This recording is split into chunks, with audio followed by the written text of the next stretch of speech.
Hello po mga ka-viral and welcome back again to this YouTube channel. Latest update na naman tayo ngayon.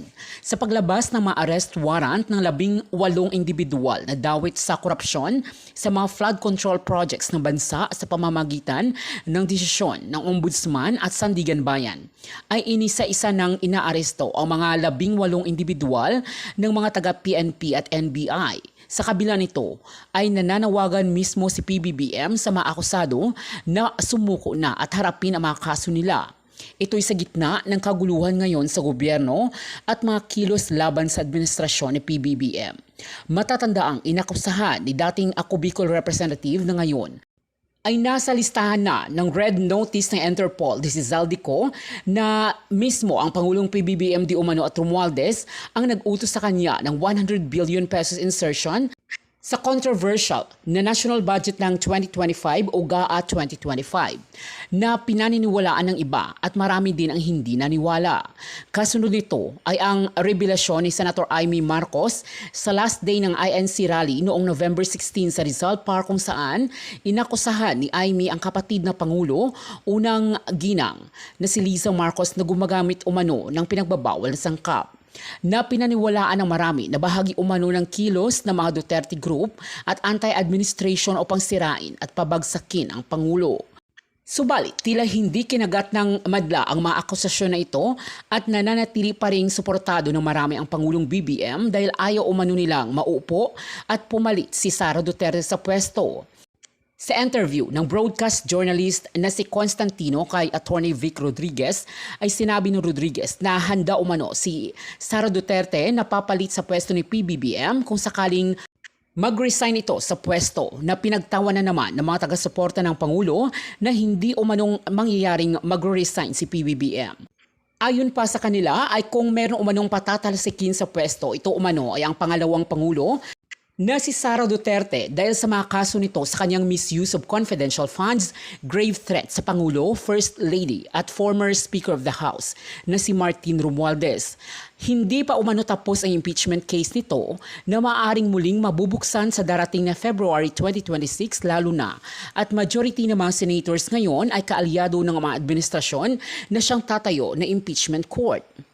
At kung sakaling mahatulan ng guilty ang Vice Presidente sa mga kasong napapaloob sa Articles of Impeachment na isinulong ng 19th Congress, ay pwede itong masisibak o ang masaklap pa ay makukulong. Hindi din umano ito maaaring tumakbo sa alinmang government positions sa hinaharap, kung kaya ay malalagay sa alanganin ang pangarap ng kanyang mga taga-suporta na iluklok siya sa pagkapangulo sa 2028 presidential elections. Pinangangambahan sa ngayon na kung masisibak si VP Sara sa pwesto ay according sa ating Constitution, ang sumusunod sa kanya bilang pangalawang Pangulo ay siyang papalit sa kanyang pwesto. Ito ay ang Senate President umano na si Senator Tito Soto. Ayan, mga kabunyog, mga kababayan. Ito po. Napapansin ko, mga kabunyog, mga kababayan, si PBBM, marami ng mga challenges ngayon na kinakaharap, mga matitindi ito. Matitindi. Umaabot na sa punto na tulad niyan, yung ginawa ni yung mga expose ni Saldico, yung ginawa sa kanya ng kapatid niyang si Amy. Pero nananatili pa rin si PBBM. Isa sa mga factors, mga salik na nakakaapekto niyan, na nananatili pa rin si PBBM, ay si Sara mismo. Bakit? Malakas yung yung damdamin ng bayan na ayaw nila kay Sara eh.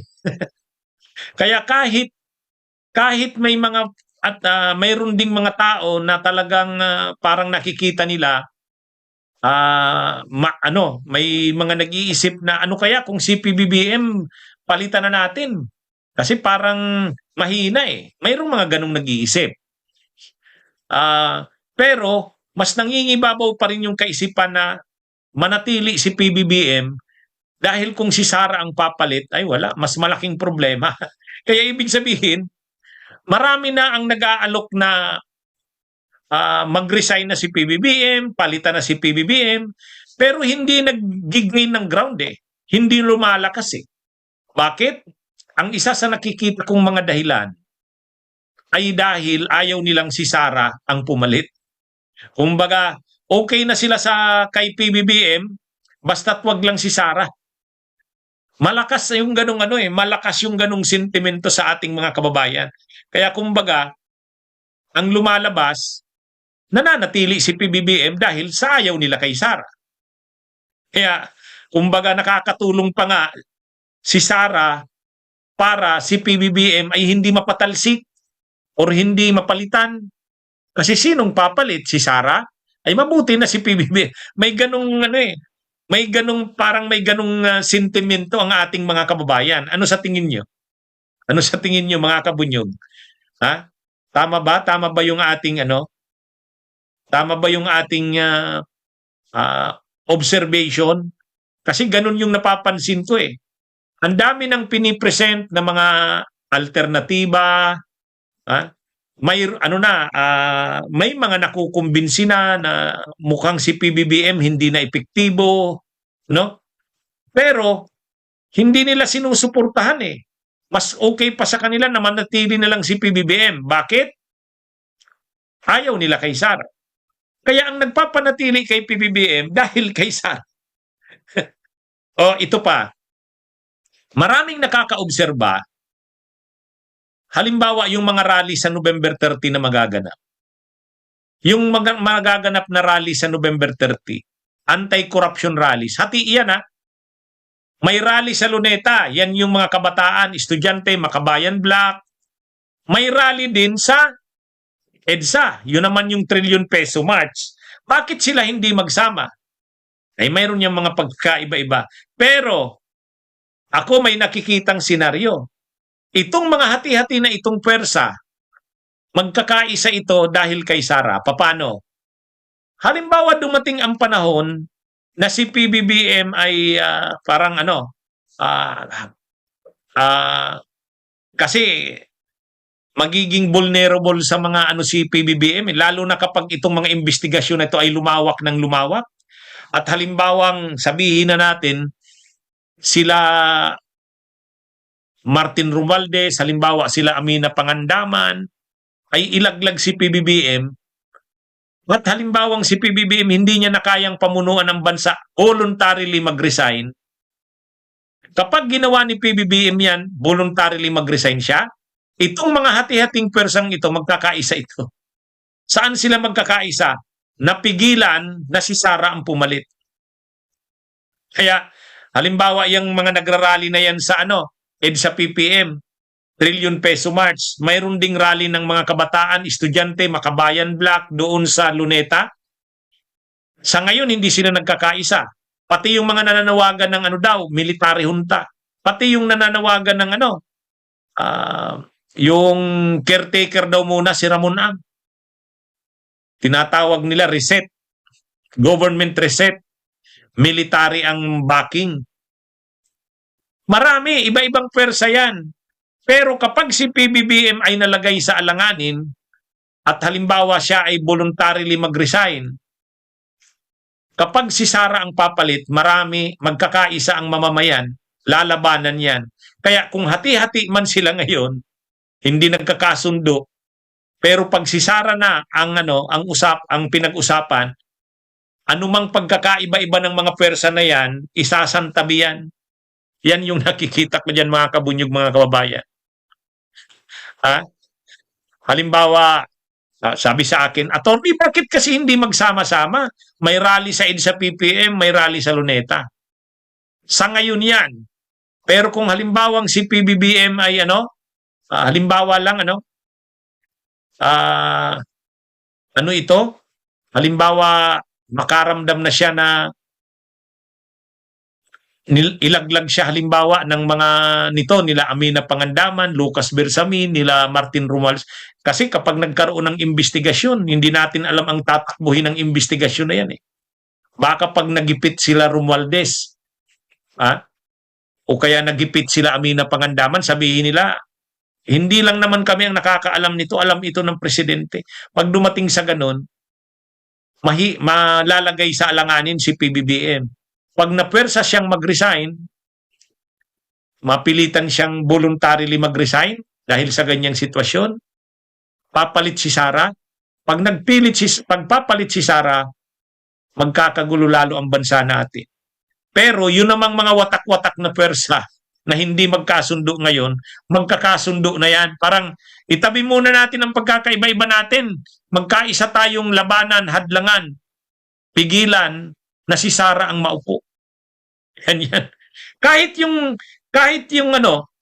kasi ngayon ang daming mga grupong minsan nga nalilito na ang mga tao eh. Pero kapag si Sara nagpilit yan na siya ang papalit sakaling magkaproblema si PBBM, yang mga watak-watak na yan na pwersa, magsasanib pwersa yan, magsasama-sama yan para labanan ang pag-upo ni Sara. Kaya si Sara din ang makakapagkakaisa sa mga yan. Lalabanan yan si Sara.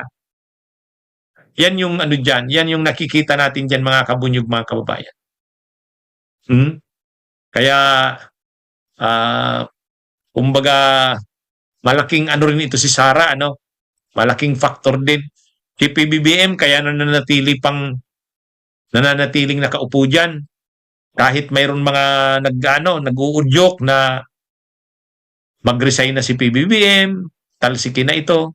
Wala. Hindi lumalakas kasi ang tinitingnan ng mga tao. Bakit? Kung papatalsikin nyo si PBBM, ay si Sara ang uupo. Kaya, kumbaga, sinusuportahan na lang nila ang administrasyon kaysa naman sa kaysa naman sa si Sara ang pumalit. O ngayon, halimbawang may mangyari, tapos papalit si Sara, itong mga pwersa ngayon na hiwa-hiwalay hindi nagkakaisa, magkakaisa yan. Saan sila magkakaisa? Para labanan, pigilan, hadlangan na wag makaupo si Sara. Kaya yung interview kay Vic Rodriguez ni Carmina Constantino, sabi ni Vic Rodriguez, bakit ayaw nyong sundin yung konstitusyon? Kapag si PBBM ay nag-resign o napatalsik, si Sara ang papalit, siya ang constitutional successor. Oo, sa konstitusyon yan. Pero, ang kapangyarihan ay nasa tao. Kapag nag-decide ang tao, hindi, wag nang sundin yung konstitusyon. Kasi kung si Sara din lang ang papalit, baka, hindi baka. Mas malala pa yan. Susolusyonan natin ang korupsyon, lalabanan natin ang korupsyon. Tapos iluluklok ninyo si Sara Duterte, di lalong mas malaking problema. Yan mga kabunyog. Magkakaisa na yan. Itong mga watak-watak ngayon na pwersa na hindi magkasama-sama, magkakaisa yan. Sigurado tayo. Makikita natin may naaresto na. Isang district engineer. Isang district engineer, ito ay district engineer sa Mimarupa. Ang sinasabi pong Mimarupa, yan po yung Mindoro, Marinduque, Romblon, Palawan na district na engineering office. O yan, yung nakikita nyo po sa picture, yan, naaresto yan na nakikita nyo sa picture. Ang pangalan daw niyan ay Dennis Abagon. Dennis Abagon, district engineer ng Mimarupa. Yang nakikita nyo. Yang si engineer o district engineer Abagon, Dennis Abagon, ay naaresto sa Quezon City, mga kabunyog, mga kababayan, ng mga units ng NBI. So naaresto siya sa Quezon City. Una sanang sinerve yung arrest warrant sa kanya doon sa Cavite. Kaya lang wala ito sa Cavite, medyo mailap, gumagamit daw ng burner phones para hindi siya maaresto. Kaya lang sa bandang huli, naaresto pa rin. Talagang sinagaan, sinundan ng mga NBI. Mula sa Cavite kung saan una siyang hinanap, hindi siya natagpuan doon, pero nakuha siya sa Tandang Sora yata, sa Quezon City. Yan yung mga elemento ng NBI na nagsagawa ng pag-aresto sa kanya, mga kabunyog, mga kababayan. Kumbaga, ang ginagawa ngayon ng NBI, ano, at saka ng PNP, sabay-sabay na silang nag-i-implement ng arrest warrants. Kaya maganda naman at ano, coordinated. Coordinated ang kanilang pag-serve ng arrest warrants at least ano, talagang makita natin na ano na ang mga law enforcement agencies natin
ang mga autoridad natin ay talaga namang hinintay lang na i-issue yung arrest warrants na yan.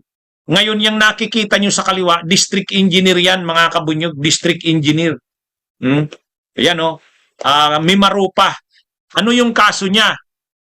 Alam nyo yung mga unang lumabas na balita noon, halos sabay-sabay yan sa kayong Bulacan, yung governor ng Oriental Mindoro, si Governor Dolor, binisita niya noon yung project doon sa ilang bayan yun ng Oriental Mindoro na projects ng SunWest.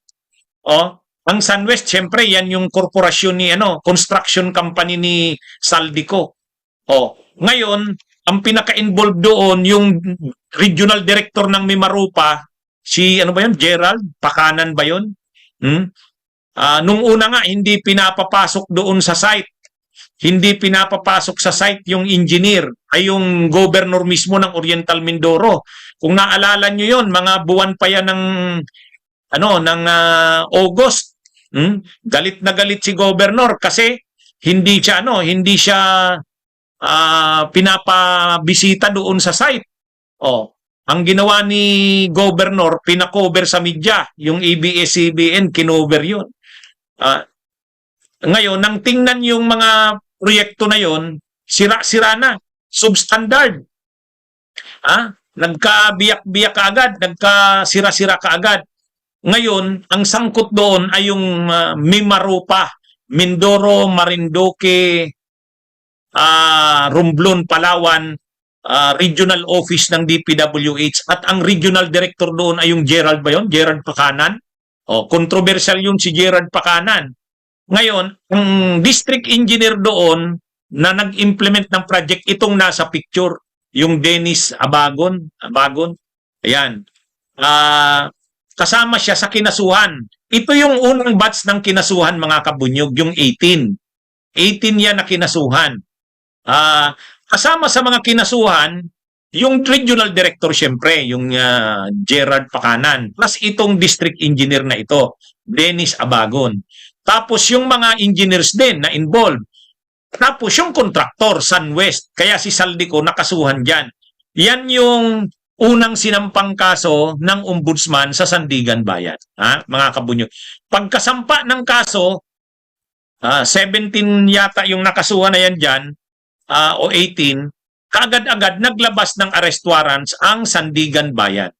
Kaya paglabas naman ngayon ng arrest warrants, in-implement naman kaagad ng NBI, ng PNP, ayan.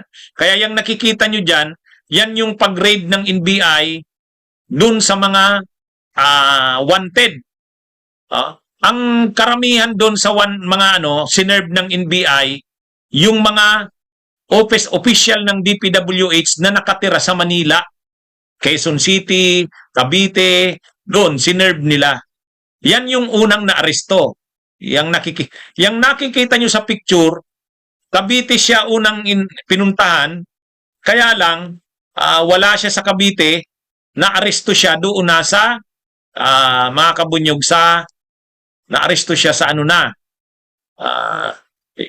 sa doon na sa Quezon City. Cavite sana siya unang pinuntahan. Ito, si Dennis Abagon, District Engineer ng Mimarupa. O yan. Pagkatapos niyan, ano na rin, sinerve na rin ng NBI ang iba pang mga arrest warrants. Kaya, ano na ito mga kabunyog, simula na ito ng sunod-sunod na pag-aresto. Simula na ito. Kaya maganda naman, salamat at aktibo ang ating mga autoridad. Yan mga kabunyog. Yan na yung naunang inimplement na arrest warrants sa yung mga officials yan ng Mimarupa. Mga officials ng Mimarupa, Mindoro, Marinduque, Romblon, Palawan. Napakagastos po yung regularly na pagta-travel po ng Deputy Ombudsman. Galing pa siya ng Mindanao. Meron pa siyang gawain dito sa Maynila dahil nga overall Deputy Ombudsman. Naisip ko po na unnecessary expense po yan sa opisina ng Ombudsman. Ang direksyon po ng ating bagong Ombudsman ay talagang gawing episyente po ang opisina. Natural lang naman po kung may bagong liderato, inaayos niya yung kanyang opisina sa nakikita niyang pinaka-episyenteng struktura, Mr. President. So, hindi naman po nila intention na maging bakante to at later on rin po ay malalagyan din po ng tao. Pero tinitignan nila kung anong pong paraan o anong pong structure ang pinaka magiging episyente po para po sa ombudsman offices, Mr. President. Mr. President, bago po naging ombudsman, ang aking kaibigan, siya po ay kaibigan naman tayong dalawa. Ikaw naman, dinideny mo yata eh. Yun nga sinasabi ko, kaibigan pala kayo. Yun nga sinasabi ko. Narinig niyo yata ako, Senator Marcoleta. Bago po siya naging ombudsman, Mr. President, siya po ay kalihim po ng ating Department of Justice. Yun naman pong, dahil nag-retire po yung ating dating ombudsman, Samuel Martires, nagkaroon po ng acting ombudsman. Siya po ay si overall Deputy Ombudsman Dante Vargas. Kapangalan ko pa siya. Nasaan po siya? Salamat po. Nandito ho siya. Siya po ngayon ang Deputy Ombudsman for Visayas and acting overall Deputy Ombudsman. Concurrent ho Yes, siya. Mr. President. For now. Yes, I know that. Ang itatanong ko po ay, nung siya'y acting overall Deputy Ombudsman, at sa panahon na yon ay applicant naman po ang aking kaibigan for Ombudsman na nabakante nga po, ay gumawa siya ng isang bagay na medyo napaisip ako, Mr. President. Ang tinutukoy ko po ay yung isang office order na kanyang pinalitan. Ang office order na ito po ay kinapapalooban ng parang double docketing. Ngayon, nung siya po ay acting na ombudsman, inalis niya po yung dating memorandum order requiring double docketing. At siya ay gumawa ng isang parang office memo or memorandum na doon po ay tinanggal niya, pinalitan niya yung office order At may kalakip pa pong isang directive na lahat ng mga complaints, lahat ng asunto, lahat ng habla, administrative man yan, criminal o kahit ano yan, na napapaloob 10 araw bago maging effective yung kanyang order which was issued on September 17, 2025 ay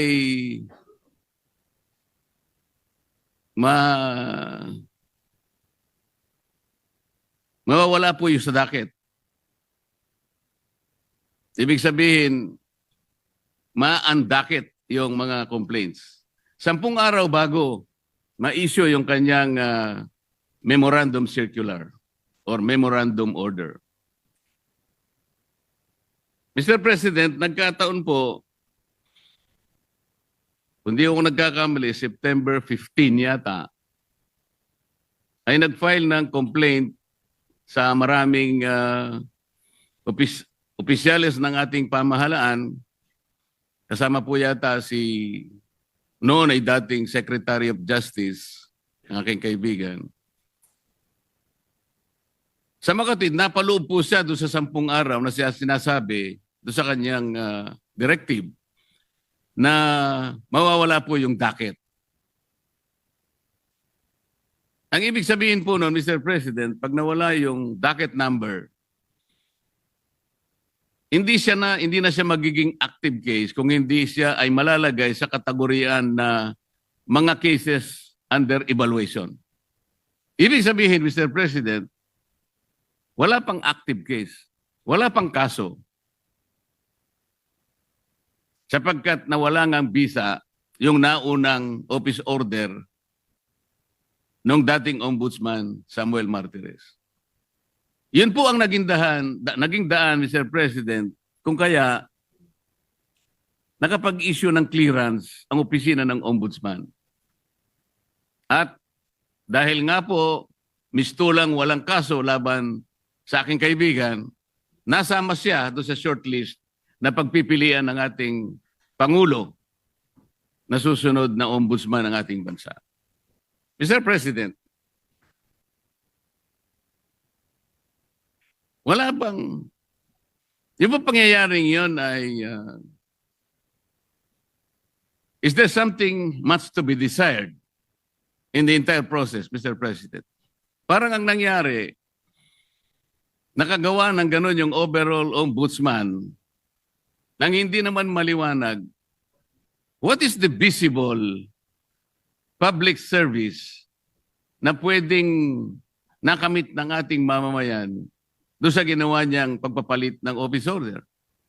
Hindi kaya lang ginawa yon para mapagbigyan ang aplikasyon ng aking kaibigan at makakuha siya ng clearance upang sa ganon eventually he will be included in the shortlist to be submitted to the office of the President, makasama sa pagpipilian bilang ombudsman. Yun po yung aking gustong malaman, Mr. President.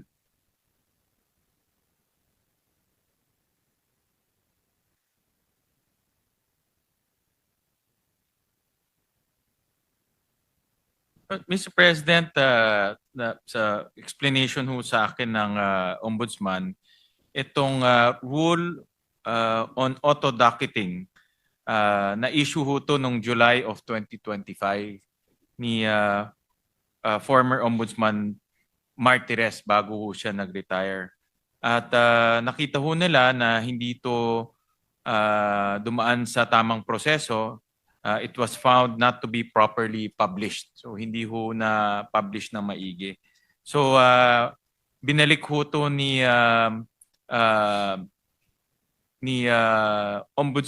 overall Deputy Ombudsman Vargas at binalik ho doon sa original na proseso ho nila dahil itong auto-docketing sa tingin ho nila ay prone to abuse at pwede pong magkaroon ng mga problema sa mga